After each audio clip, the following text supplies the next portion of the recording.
তাকায়া তোরে ডাকতেছি, তাও তুই গুনাহ ছাড়স না। কি রে বান্দা, আরে কি হয়ে গেল তোর? আমার দাম বুঝি তোর কাছে ওই বাচ্চাটার চেয়েও কমে গেল না?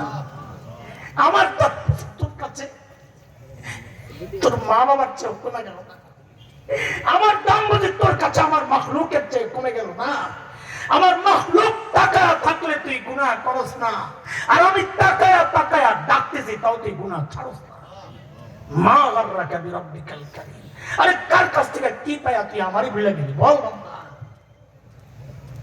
এটা দোস্ত হতাশা তৈরির জন্য কথাগুলো বলছি না, বলছি যেন উদাস না হন। হতাশ হওয়ার কোনো কারণ নাই। কেন?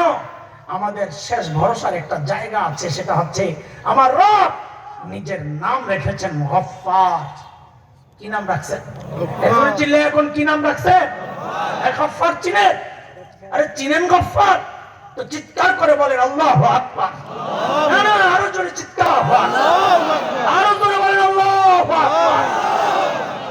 এরে দোস্ত, দুনিয়ার সবাই অপরাধীকে খুঁজে দেওয়ার জন্য, এমনকি সন্তান অপরাধ করলেও মা বাবা খোঁজেন শাস্তি দেওয়ার জন্য।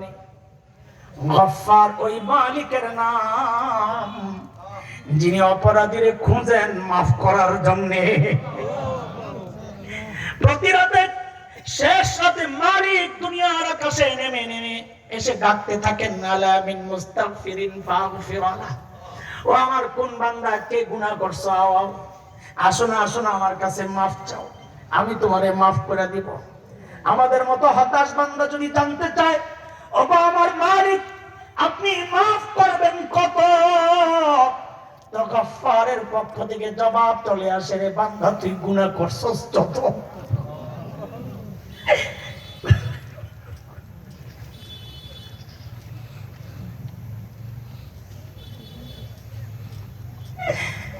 বলে মাফ করবেন কত? বলে তুই গুনাহ করছস যত। বলে তাও একটু কত বলেন না। হাদিসে কুদসি আল্লাহ বলেছেন, নবী আলাইহিস সালাম তার ভাষা দিয়ে আমাদেরকে জানাইছেন, তার শব্দ দিয়ে আমাদেরকে জানাইছেন।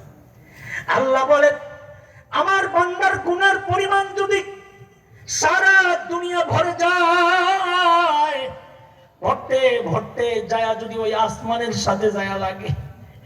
ও দুনিয়ার মানুষ, আসমান কত দূর জানেননি?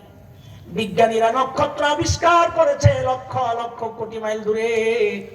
আসমান কত দূর এখন পর্যন্ত আবিষ্কার থাক দূরের কথা, কল্পনাও করতে পারছে না। আল্লাহ তাআলা বলেন, আমার বান্দার গুনার পরিমাণ যদি সারা দুনিয়া ভরে যায়, সারা দুনিয়া ভরে যদি যায় ওই আসমানের সাথে যায় লাগে, তা আল্লাহ বলেন আমার লা উবালি, হাদিসের শব্দ এটা, লা উবালি, আমার কোনো পরোয়া নাই। আমার বান্দা ওই সব গুনাহগুলা নিয়ে যদি আমার কাছে আয়েশা বলে, ওগো আল্লাহ, ও আমার মালিক আমি ভুল করছি, আমারে মাফ করে দেন, আল্লাহ বলেন আমার কোনো পরোয়া নাই, আমি আমার বান্দার সব গুনাহ মাফ করে দিব। সুবহানাল্লাহ।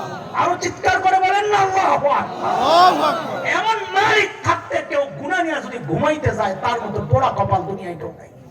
কথা বলে, আমি মাঝে মধ্যে নিজের ধিক্কার দিয়ে বলি, আরে জালিম, তোর কাছে তোর কলবের চেয়ে তোর তোর জুতার মূল্য তোর কাছে বেশি। আমি আমারে বলতেছি, আপনাদেরকে না। কেন আমার জুতার মূল্য আমার কলবের চেয়ে বেশি বলি? কারণ জুতার মধ্যে ময়লা লাগলে ধোয়ার জন্য অস্থির হয়ে যায়। একটু উপরে বালি থাকলে বাচ্চাদেরকে বলি, আপু বাইরে যাবো, জুতাটা একটু মুছা দাও। হ্যাঁ, অথচ দিলটা গুনাহ করতে করতে ময়লা হয়ে আছে, ওইটারে ধোয়ার কোনো চিন্তা আমার মাথায় নাই। তার মানে কি আমার কাছে আমার কলবের চেয়ে আমার জুতার মূল্য বেশি।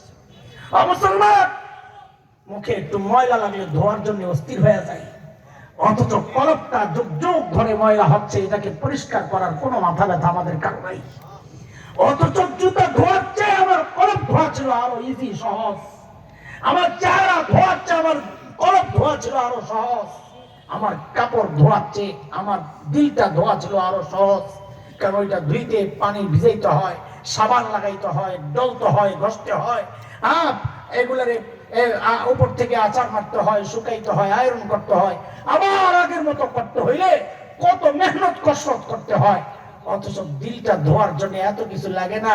বরং সারা জিন্দেগীর গুনাহগুলো একসাথে কইরা আল্লাহর কাছে একবারে যদি কেউ তওবা করে, তো নবী আলাইহিস সালাম বলেন আত-তাইবু মিনাজ যামবি কামান লা যামবালা, একজন আল্লাহর কাছে এমন পবিত্র হয়ে যায় যেন সে জিন্দেগীতে কোনো গুনাহই করে না।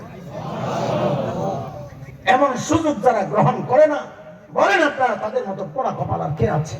আল্লাহ আমাদেরকে হেফাজত করে। জিজ্ঞেস করি আমরা গুনাহ ছাড়বো তো ইনশাআল্লাহ? ইনশাআল্লাহ। দুইটা প্রতিজ্ঞা করব, দুইটা প্রতিজ্ঞা। এই রাস্তাটা ক্লিয়ার করো। আমাদের ভাই আল্লামা খালিদ সাইফুল্লাহ ইউবি সুলতানুল ওয়াইজিন আসতেছেন, রাস্তা পরিষ্কার করো।